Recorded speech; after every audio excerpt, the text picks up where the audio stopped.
Macam-macam boleh, yang penting tulisannya ketok kalau Iya, iya.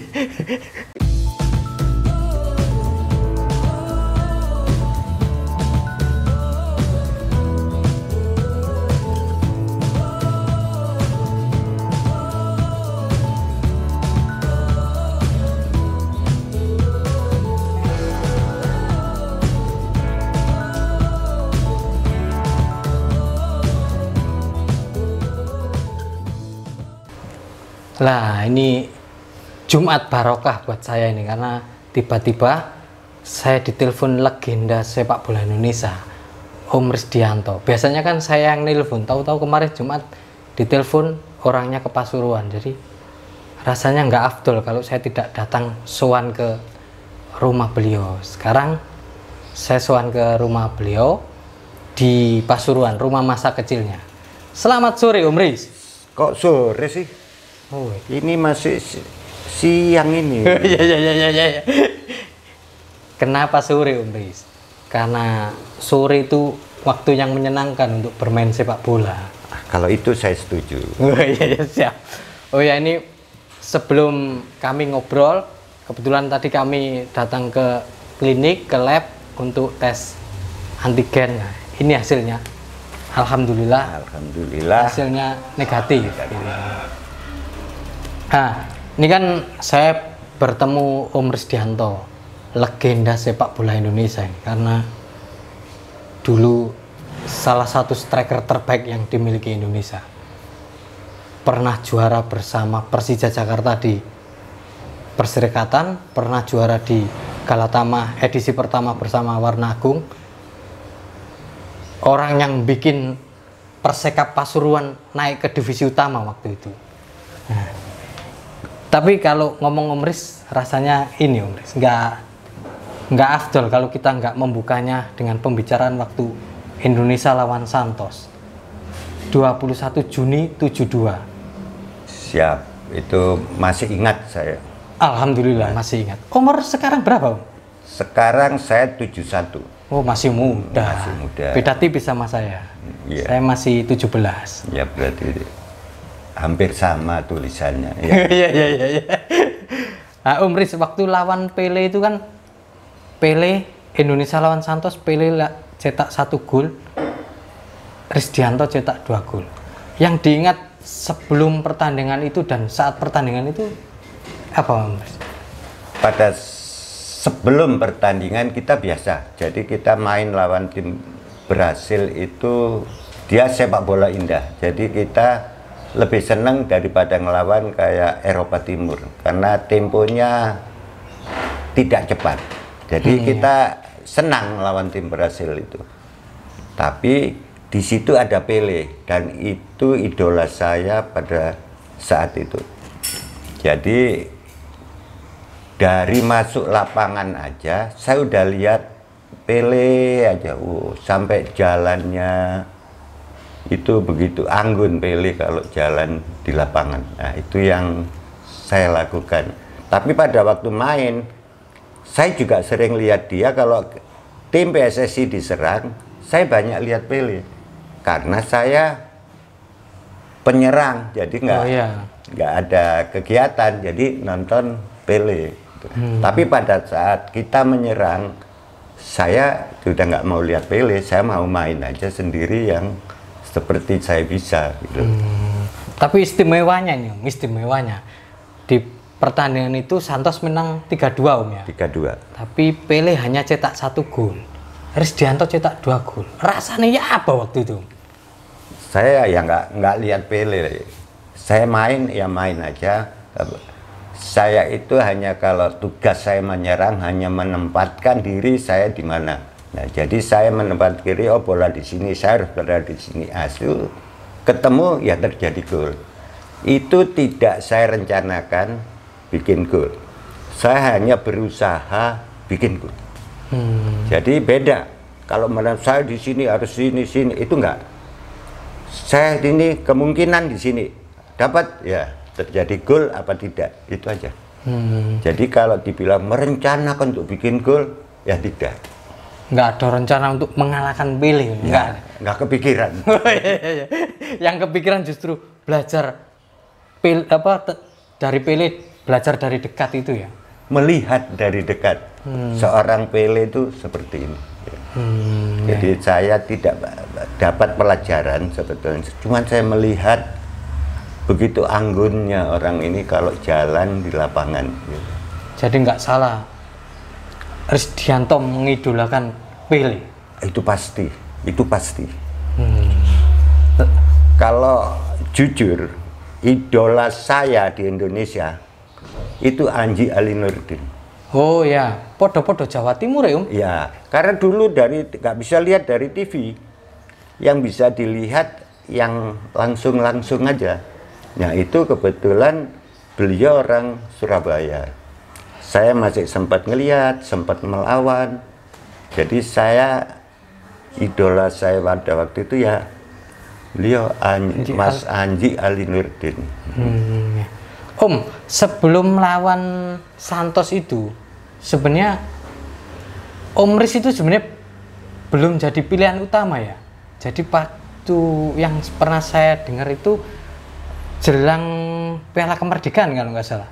Ya, itu pilihan utamanya Waskito ya. Waskito sama Yakob Syahsyali. Pada waktu lawan Pele saya sudah. Ya. Jadi pada waktu Piala Anniversary sebelum lawan Santos ada Piala Anniversary. Oh, bukan Piala Kemerdekaan ya? Ya, bukan Anniversary Cup. Ya. Di situ pilihan utama itu Waskito sama Yakob. Dan saya cadangannya dari kedua orang itu. Dan Waskito pada waktu itu cedera, kalau nggak salah gegar otak ringan ya.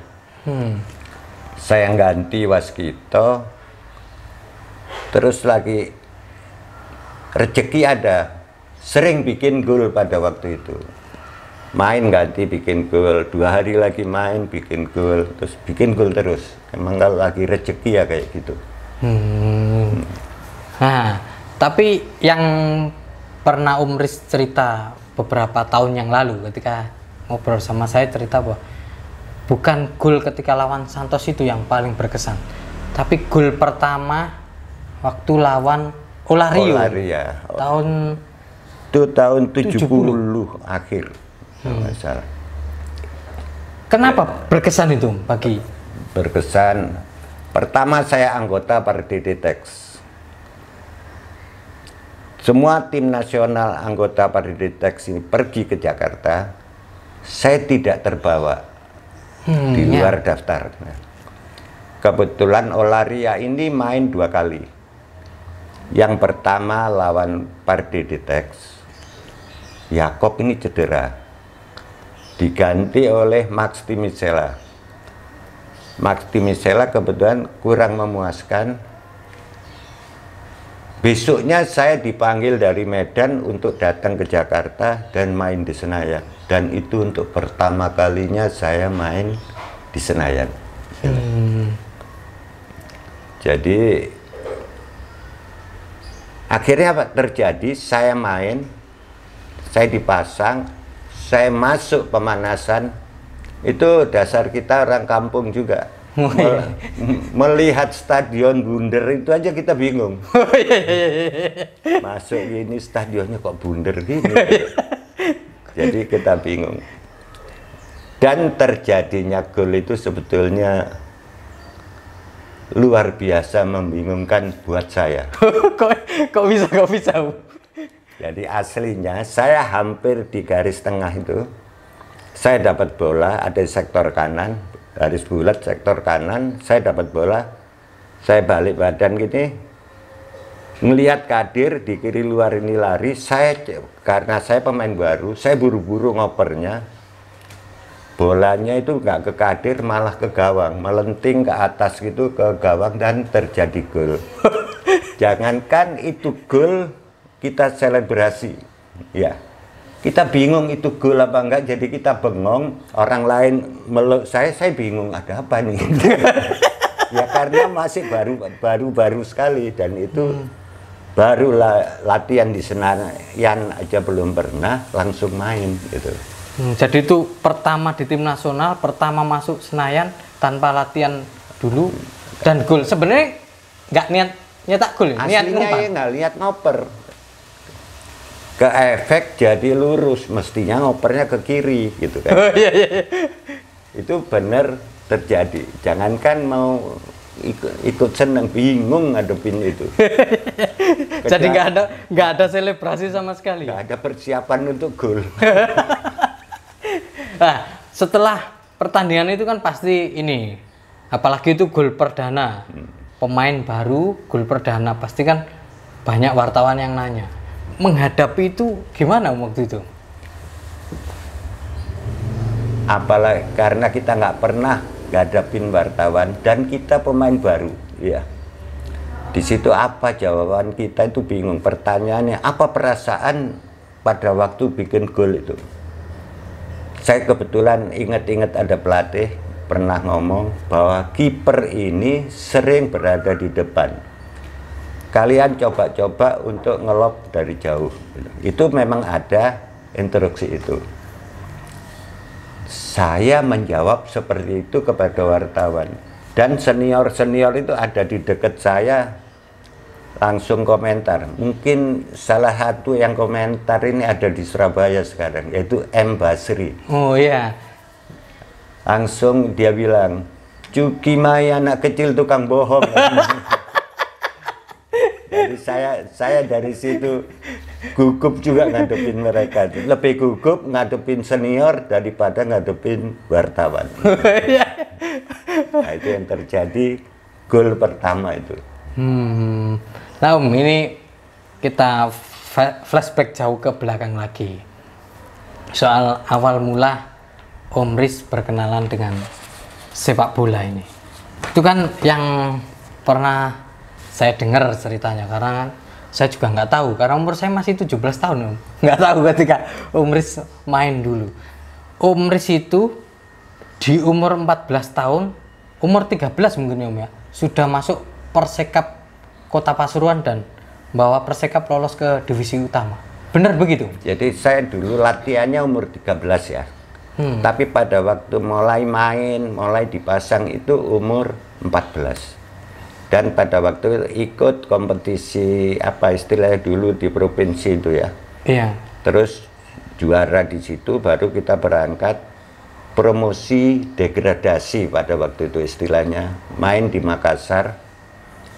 Yang lawannya itu ada Maros, Banjarmasin, PSA, Pasuruan, yang satu kalau nggak salah Parepare apa ya. Kira-kira, dan di situ Pasuruan juara, nomor 2 Banjarmasin, dan 2 tim ini yang masuk ke divisi utama. Divisi 6 besar wilayah timur, divisi utama wilayah timur 6 besar itu yang masuk Pasuruan sama Banjarmasin. Itu jadi gabung sama Makassar, Persibaya, Persema, Persit Jember. Jadi gabung itu masuk jadi 6 besar wilayah timur. Istimewa, umur 14 tahun bahwa sudah main, bahwa Persekap lolos ke divisi utama. Ini benar-benar istimewa Om. Bahkan pada waktu itu saya yang cetak gol sama PSA. PSA itu yang dari divisi utama untuk turun. Ya. Saya paling kecil, kipernya itu kiper PSSI Timnas, siapa namanya saya lupa. Tapi itu emosional, dan saya anak kecil itu di yang sini yang senior itu enak aja, oh ganggu aja, itu marahan kipernya. Jadi saya suruh ngadepin ganggu kalau kiper. Dulu kan boleh dibawa ental-ental gitu kan? Ya. Tiba-tiba dia benar-benar emosi, saya dipukul. Di penalti dia, kena penalti.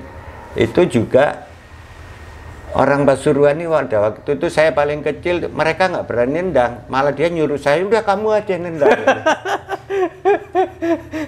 Jadi itulah akhirnya saya tendang aja.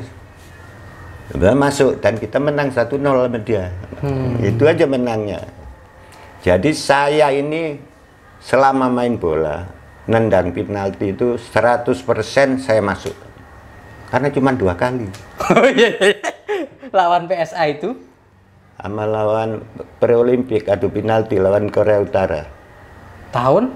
76. 76. Jadi 100% masuk. Ya, Om, dari Perseka Pasuruan ini, kalau lihat riwayat perjalanannya Om Risdianto kan dari Perseka Pasuruan tiba-tiba main ke Pardiditek di Medan. Prosesnya gimana itu? Nah, itu panjang itu. Jadi ada. Oh, nggak apa-apa diceritakan, panjang juga nggak apa-apa, Om. Sing cerita aku apa kon? Iya, iya. Jadi pada waktu itu ada kompetisi PSSI di Malang, pertandingannya PSMS lawan siapa saya nggak tahu. Untuk pengganti itu diadakanlah pertandingan PSM lawan Persekap Pasuruan. Oh, jadi yang PSMS itu nggak jadi? Nggak jadi, tapi mungkin saya juga kurang paham, hanya karena untuk pengganti itu mungkin tiket udah dijual. Jadi pengganti pertandingan itu diadakanlah PSM lawan Persekap. Dari situ saya main ikut Persekap lawan PSM. Mungkin main saya lumayan menurut Pardede, karena pada waktu itu Pardede, Pak Ketua itu dia juga nonton karena dia kebetulan juga manajer dari PSMS. Oh. Makanya di situ saya dibilang bagus, terus diajak ke Pardiditek. Dari situ dia ketemu pengurus Pasuruan yang kebetulan itu bapak saya. Ya, bapaknya sendiri. Bapak saya langsung, bapak saya ini serius apa enggak? Ditanya balik sama bapak saya, kalau memang serius, bisa nggak main Pardiditek atau PSMS ini main di Pasuruan? Ternyata mereka benar-benar main datang ke Pasuruan. Pada waktu itu kayak nggak masuk akal, sekelas Pardiditek mau datang main di Pasuruan. Berarti serius. Tapi syaratnya dia boleh berangkat ke Medan sesudah saya ikut PON Jawa Timur. Itu selesai baru boleh berangkat ke sana. Kira-kira gitu. Jadi transfer ke Pardiditek. Yang saya dengar sempat waktu awal nego itu sempat dibikinkan paspor. Nah, itu juga bingung kita, masa ke Medan pakai paspor. Oh iya. Karena perwakilan Pardiditek datang ke Pasuruan diajak bikin paspor. Saya juga nggak tahu bikin paspor untuk kemana, masa sih ke Medan pakai paspor. Tapi kita ya ngalir aja ikut. Tapi ternyata bener dijadiin, akhirnya jadi punya paspor saya. Terus habis itu ternyata gunanya paspor itu pada waktu PON selesai, saya berangkat ke Medan. Di Medan ini seminggu latihan langsung berangkat ke luar negeri. Oh, dalam hati saya, oh ini alasan bikin paspor di Malang itu. Oh iya. Karena kan Pardede ini kan nggak ada kompetisi, Om. Kan Galatama juga baru ada tahun 79. Nah itu Om Riz berarti kalau PON berarti 69 ya? 69. Setelah PON Jatim 69 langsung ke Pardede itu. Jadi Pardiditek ini artinya salah satu klub internal di PSMS Medan. Jadi gunanya dia bisa keluar negeri atas dari Komda Sumut, dari PSSI. Kalau dia nggak anggota PSMS, pasti nggak bisa pada saat itu. Gitu, pergi keluar negeri. Nah, Om, waktu di Pardiditek, kan aslinya Om Riz ini kan yang pernah Om Riz cerita, sebenarnya Om Riz ini bukan striker, tapi sayap kiri. Kok berevolusi pindah menjadi striker? Ya, pada waktu saya di PON Jatim, saya mainnya juga di kiri luar. Jadi pada saat saya di Medan di Pardiritex, saya bareng Kadir. Sama Abdul Qadir itu Ya, Abdul Qadir. Saya lihat Abdul Qadir, saya ngukur kekuatan saya. Bakalan lama jadi cadangan Kadir kalau gitu. Umur beda-beda dikit lagi. Saya hitung-hitung. Di tengah ini ada Yakob, ada Cipto. Oh, dia udah tua-tua nih. Kalau ngantri pun nggak terlalu lama. Ini Yakob Syahsali sama Sucipto Sentoro ya. Jadi itu kalau ngantri nggak terlalu lama, udah tua. Kalau Kadir beda tipis umurnya kayak gitu. Kenapa kita pindah ke dalam? Dari Pardiritex itu tiba-tiba, bukan tiba-tiba ya Om ya, dari Pardiritex itu terus pindah ke Persija Jakarta Ya. jadi kompetisi resmi yang maksudnya setelah, karena di Pardiritex nggak ada kompetisi, hanya tur-tur ikut Terus bubar ya. Jadi gini, Pardiritex ini kontraknya pemain itu udah habis ya. Tapi habis yang senior, saya kan main susulan. ya. Yang senior udah habis. Man saya ini susulan, tapi nggak ada temennya, ya udah akhirnya pulang bareng gitu. Tapi pada saat itu saya lagi posisi kaki saya patah. Jadi kaki saya patah. Ikut tur Pardiritex ke luar negeri itu, main di Hong Kong, saya kena kaki, saya jadi patah. Pulang ke Medan itu tidak ke mes Pardiritex, tapi ke rumah sakit Pardiritex gitu, di kota Medan. Dari situ sampai bubar, udah selesai. Saya pulang ke Jakarta dalam kondisi masih kaki ini di gips. Di situ ada teman saya yang pemain dari UMS yang dulu ikut di Pardiritex juga, itu Gunawan. Gunawan bilang, ngapain lu pulang kampung, katanya. Jalan-jalan dulu Jakarta. Emang tinggal di rumah siapa? Saya bilang, tinggal di mes UMS. Kamu bisa nanti urusan saya itu, nanti kita ngomong sama dokter Endang. Oh ya, udah 2 hari kita tinggal di situ, kita nggak enak. Kita bilang aja yuk sama dokter Endang, bahwa kita numpang di mes ini. Oke. Ya. Jadi saya datang ke lapangan bola, dokter Endang lagi melatih. Tiba-tiba dia masih ingat sama saya karena dokter Endang ini adalah pelatih tamu di Pardiritex. Pelatih tamu dia. Jadi masih mengenal. Terus dia bilang, saya ketemu, Om saya permisi, saya numpang tinggal di mes UMS. Oh kamu tinggal sana.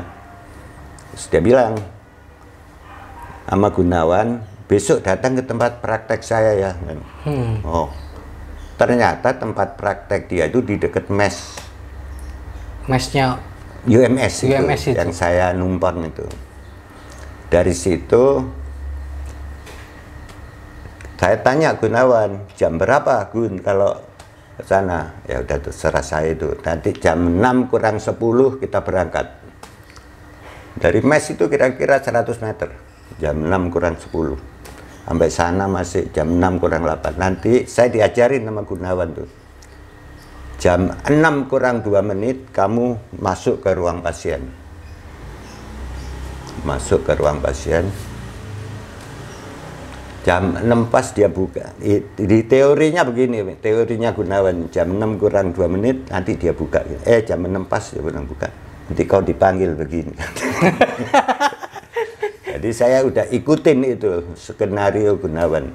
6 kurang 2 saya masuk duduk, pasien banyak. 6 ada 6 orang. Saya duduk, 7 sama saya. Saya ngeliat-ngeliat jam, terus jam 6 pas dia buka. Krek. Ya, saya dipanggil, persis ini skenario Gunawan. Terus saya masuk. Saya, oh ya, surat-surat apa keluar apa udah di tangan, udah komplit. Disuruh bawa sama Gunawan, bawa. Terus ditanya, surat-surat kamu mana? Ini keluarin. Mah dilihat, iya udah komplit. Kamu mau pulang berapa lama? ini ngomong apa ini? Kok ngatur saya pulang gitu? Iya. Baru pegang surat, nggak ngomong apa-apa ini. Terus dia sadar kali, dia ketawa. Kamu mau masuk UMS? Katanya. Nah, ini pertanyaan. Langsung, mau om. Dia nggak tahu kalau kaki saya patah kali ya. Tapi ya nggak mungkin orang masuk koran. Oh iya. Iya kan? Terus saya bilang mau aja pokoknya. Kamu pulang berapa lama? 2 minggu om. Bisa seminggu. Nggak bisa om, udah lama nggak pulang, 2 minggu. 10, ditawar lagi. 10 hari. Enggak om, 2 minggu. Ya udah, ya nggak apa-apa, saya pulang ya. Ini surat-surat saya pegang, udah ada fotonya segala. Nanti kamu kembali sini udah bisa main. Buset. Ya wis. Pulang nang Pasuruan. Dukun dia tak parani kabeh mbak sepeda. Oh iya. Goncengan kancaku lho. Ono 6 mbek. Apa waras sampe sapa? Karo waras mbek sapa ya. Oh, dukun tulang ini, tukang apa, pijet ini. Apa sangkal potong. Sangkal potong iku. Ono wah manjur berangkat. Wis bayar dapat tok ya. Iki tak sobek dhewe apa? Gipsnya. Pertama sampai sini gip tak potong sendiri. Lama-lama sudah sampai rumah sini potong semua jalan. Ya seenam ya gampang balik ya. Nah, iya. Dari situ waktu balik terus UMS terus Persija. Cerita dulu, kon itu. Iya. Kon sing cerita wis. Iya. Ampun.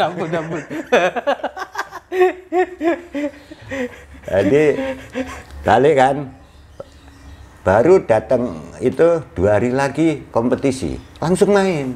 Karena udah diurus surat-surat kan. Oh iya. Istimewa langsung diurus no ini. Iya langsung main masuk. Datang istirahat 2 hari main kompetisi di Menteng.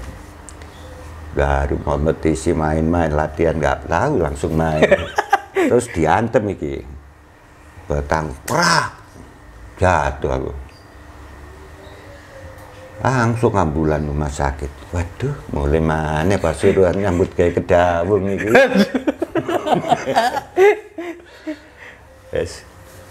Terus gak bisa melaku. Meneng tok si apa iki nglamun tok songi.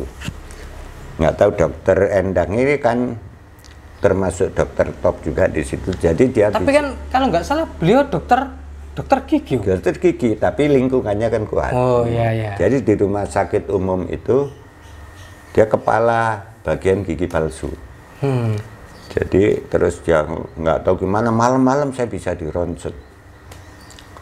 Nggak bisa turun, nggak bisa melaku, ngene tok ae. Pagi-pagi dokter kunjungan itu kan udah jadi ininya apanya hasil ronsen ya, dilihat. Wah bagus hasilnya bagus. Loh dok bisa main lagi loh. Ya bangun langsung latihan dulu. Loh iso tak dok, gue bilang ini bagus ini.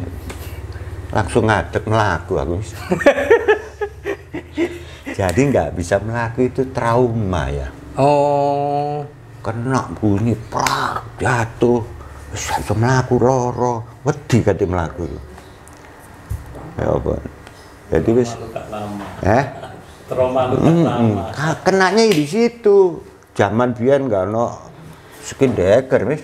Sakti-saktian niku. Iya. Cuman kene nggak sakti patah. Tapi musim itu kan musim 71 73 itu ya. Langsung ya itu proses. Saya ikut UMS, ikut kompetisi, terus kepilih Persija. Itu proses seleksi nih, dari main itu. Dari situ habis itu saya main itu kaki kiri toh. Karena yang kanan iya, masih trauma. Terus saya dipanggil PSSI. Persija dipanggil, PSSI dipanggil, ngikut aja terus. Tapi tetap takut. Tapi begitu main lawan luar negeri kayaknya. Masih proses seleksi lah di PSSI juga. Ada bola tanggung di kanan, tak antem aja wes. Diantem juga melawan prak juga popo. Jadi kiri kanan aku. Nah, itu yang terjadi. Akhirnya saya bisa kiri kanan itu yang sama. Gara-gara kanannya sakit, main kiri-kiri terus. Kiri terus. Kiri terbiasa, kanan balik lagi kiri kanan. Kira-kira kiri kanan. Jadi gitu masalah jadi hikmah itu ya. Iya kan gitu, kira-kira gitu. Apa kata-kata sing apik itu Mas? Apik masalah jadi berkah. Iya, jadi berkah. Dan itu langsung juara bersama Persijam ya. 7-1. Enggak, aku seingat saya tahun 71 itu saya ikut kompetisi tidak juara. Oh, yang sebelumnya ya. Baru musim yang 73 saya juara. Istimewa juara. Arek Pasuruan juara di ibu kota, Om. Iya. Soalnya Pasuruan juga kota waktu itu. Oh iya. Kota Cili. Kota Cili. Lah, itu kan masih di Persija, perjalanan di Persija, tapi sempat tiba-tiba ya. Kok tiba-tiba terus? Ada perpindahan ke Hong Kong, Om. Di musim 74 itu ya? Iya. Jadi Pardede ini kan sering keluar. Iya. Hong Kong, mana itu sering keluar. Ternyata ada yang mantau. Jadi yang diminta itu bukan saya aja. Ada 2 orang. Itu Kadir sama saya. Yang diminta oleh Hong Kong. Pada waktu diminta itu, posisi saya lagi keluar dari TC. Kadir masih di dalam TC. Kenapa keluar dari TC? Berarti ada masalah dengan Pak pengurus waktu itu. Iya. Itu Pak Parjo ya. Ada masalah, saya nggak nyalain beliau, mungkin saya yang salah, mungkin bilang salah, biarin aja lah, nggak ada diurus itu ya, udah lama. Nah, terus saya di luar. Saya di luar ini dari ada nganggur kan, nggak di timnas juga. Saya urus lah itu, urus lagi gitu loh. Urus lagi bisa. Akhirnya saya berangkat ke Hong Kong. Kadir nggak. Iya. Nah, masih di timnas Kadir. Begitu itu saya ngajak Gunawan ini untuk ganti Kadir. Jadi Gunawan ini sama Surya Lesmana. Saya ngajak, jadi bertiga di sana. Tapi mereka di setengah kompetisi, Gunawan sama Surya itu gagal. Dia pulang. Dari situ Kadir udah kosong. Kita hidupin lagi Kadir setengah kompetisi ikut di sana. Jadi berdua. Enggak, Kadir ngajak Hartono. Oh. Yang 2 ini pulang, diisi 2. Hartono, Sinyo Hartono. Ya, Hartono. Persibaya yang kakaknya Riono. Oh iya, kakaknya ya. Nah, itu 75 balik Persija, juara lagi langsung bareng Persija itu. Iya, yang itu juara bersama itu. Yang PSMS Medan itu. Ya, itu kan 75 itu kita pulang. Padahal saya masih diminta lagi di Hong Kong itu sama klub juaranya, Seiko. Sebelumnya klubnya? McKinnon's. McKinnon's itu kalau kita cerita yang jatuh itu nomor 13 sama ranking 14 yang jatuh itu ke divisi berikutnya. McKinnon itu klub saya itu ranking 12. Jadi ranking 12, jadi selamat aja bukan juara. Tim yang selamat itu. Jadi itulah apa akhirnya tim juaranya Seiko. Seiko minta saya, tapi saya masih capek mau ikut, kepingin ikut pre-olimpik. Kalau kita kembali ke sana kita nggak bisa ikut. Kangen juga setahun nggak jadi pemain nasional kan. Nah, pingin juga ngerasain Garuda. Oh siap, Garuda. Pulang gabung Persija dan juara itu, juara bersama. Itu juara bersama, Om. Kenapa itu, Om? Kok kalau nggak salah terhenti menit 40 pertandingannya? Yang saya ingat itu Nobon ini berantem sama Iswadi. Nobon dipukul, pelipisnya berdarah, marah lah orang Medan. nggak tahu bagaimana tiba-tiba jadi diputusin bubar, diputusin juara bersama. Saya juga udah bingung, nggak paham itu. Yang saya paham ya seperti itu gitu. Nah setelah itu, setelah final itu ada TC di Salatiga untuk pre-olimpik itu tadi. Ya itu dari situ seminggu kemudian itu masuk anak Persija, masuk TC PSSI di Salatiga untuk pre-olimpik ya. Jadi di situ setiap kota itu banyak sekali yang dipanggil, ada 40 apa. Jadi Medan ada 8 kali, Persija ada 10, Makassar ada berapa. Tiba-tiba orang Persija ini udah datang duluan. Kita lagi duduk-duduk, besoknya gitu duduk-duduk di depan kayak semacam teras ini. Datanglah anak Medan ini, datang. Itu ada Iswadi juga ikut duduk. Saya bilang belakang kita duduk itu kamar. Ada anak Medan, masuk aja di kamar dulu. Oh ya masuk Iswadi. Begitu datang anak Medan turun dari mobil, turun ini, saya panggil Nobon. Nobon kebetulan dekat sama saya. Bon, sini. Apa sih kau ini? Panggil-panggil lagi gitu kan. Biasalah kalau karena dekat. Begitu dia dekat, saya bisik-bisik sama dia. Tas kamu tinggal, kamu ditunggu Iswadi di dalam. Dia sendiri.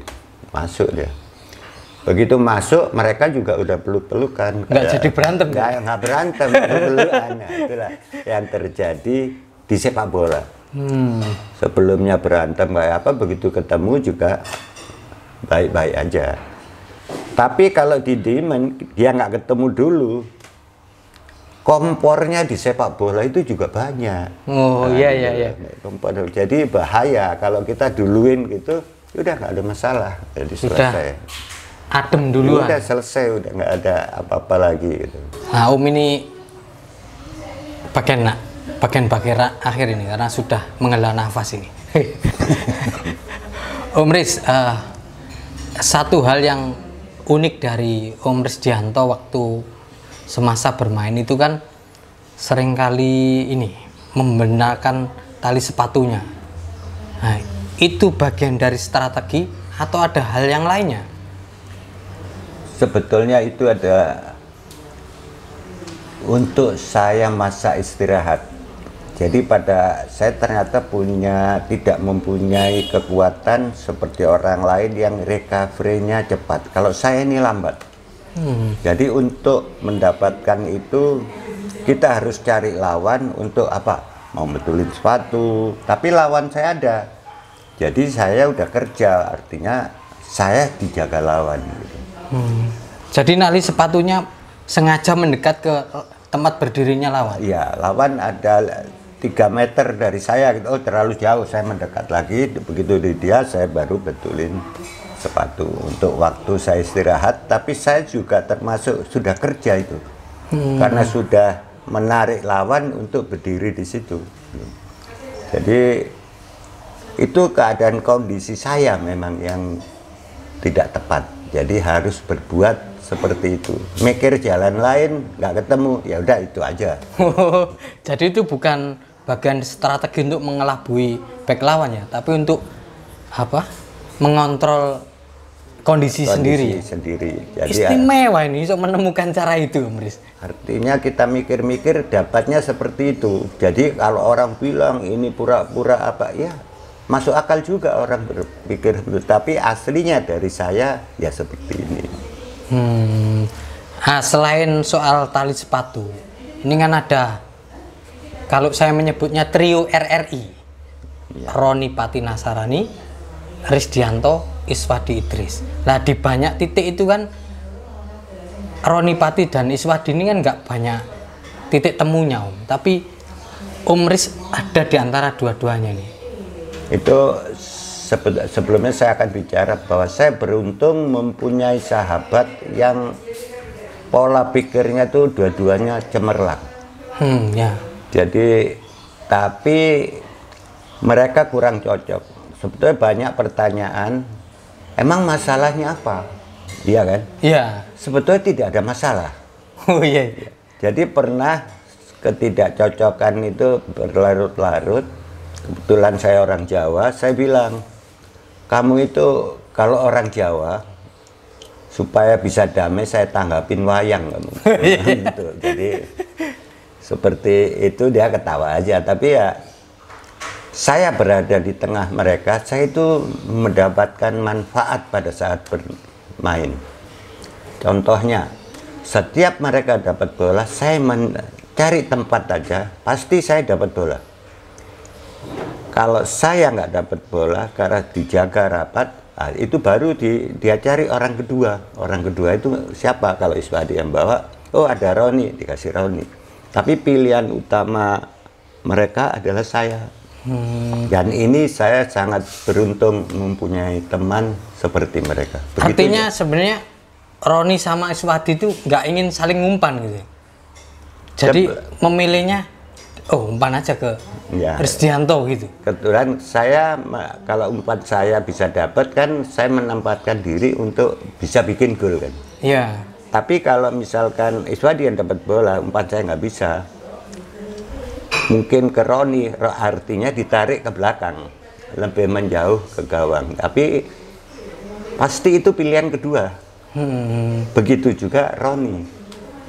Pilihan pertama itu saya. Jadi setiap Roni dapat bola, saya harus mencari tempat untuk dapat bola dari Roni. Kalau itu nggak bisa, orang kedua nggak tahu, bisa Iswadi, bisa yang lain. Gitu.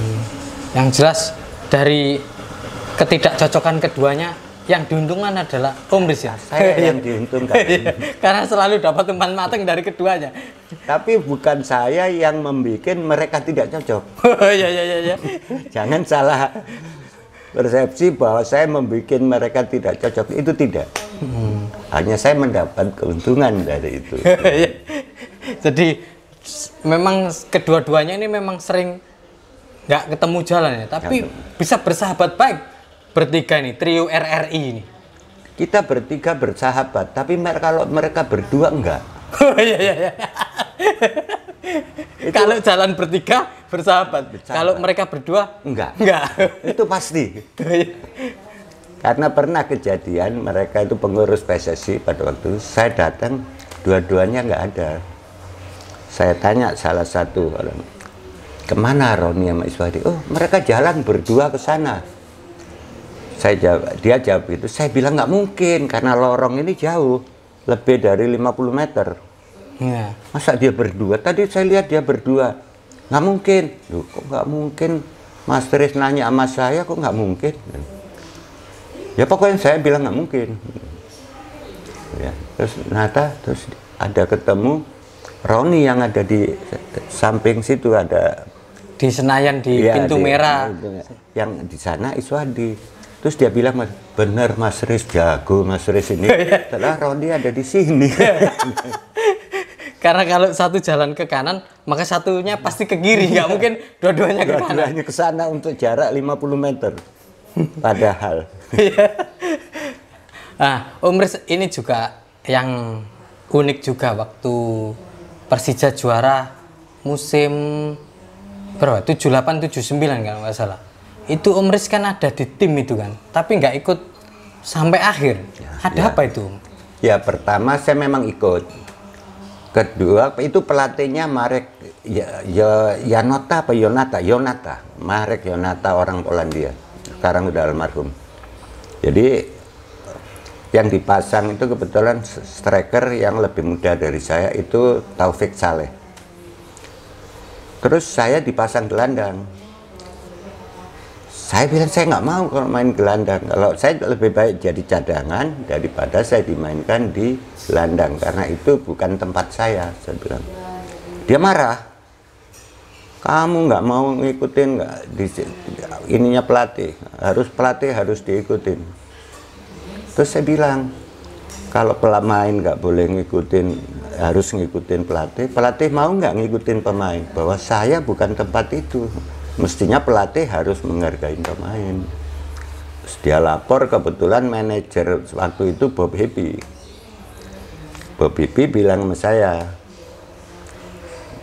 Riz kok nggak usah ribut-ribut lah sama Marek. Nah sekarang Pak Bob Happy kan mantan pemain juga. Saya bilang, kalau Pak Bob main dipasang bek kiri, kira-kira mau nggak? Bukan tempat Pak Bob. Dia diem aja. Ya udah kalau gitu saya bilang sama Pak Bob, saya nggak mau ganggu Persija, saya mundur aja, tapi nggak usah publikasi. Saya juga nggak akan ngomong siapapun, dan saya memang pergi aja. Minta izin Pak Bob, saya pergi aja, sama yang lain saya nggak bilang. Jadi nggak ikut lanjut Nggak ikut lanjut. Hanya ikut sekitar setengah musim aja. Setengah musim lebih. Jadi nggak ikut ngerasakan juara. Nggak ikut pergi. Lagi. Tapi setelah itu ke Warna Agung juara, Enggak, pada waktu itu Warna Agung baru Galatama. Iya. Ya kan? Pada waktu itu masih belum Galatama, waktu saya masuk Persija itu. Tapi habis itu Galatama, ya Warna Agung, jadi juara gitu. Istimewa, berarti 3 kali juara ya di kompetisi. 2 kali Perserikatan bersama Persija, sekali Galatama. Istimewa ini. Pasuruan paling top, Saya ikut PON 2 kali juara. Oh iya, Persija. PON DKI 2 kali ya juara. Tapi Jawa Timur nomor 3. Ya. Omahe dhewe nomor 3. Omahe dhewe nggak gelem juara. Santun soalnya sama tamu. Nah, sekarang aktivitasnya apa, Asli di rumah aja. Jadi tidak ngapa-ngapain.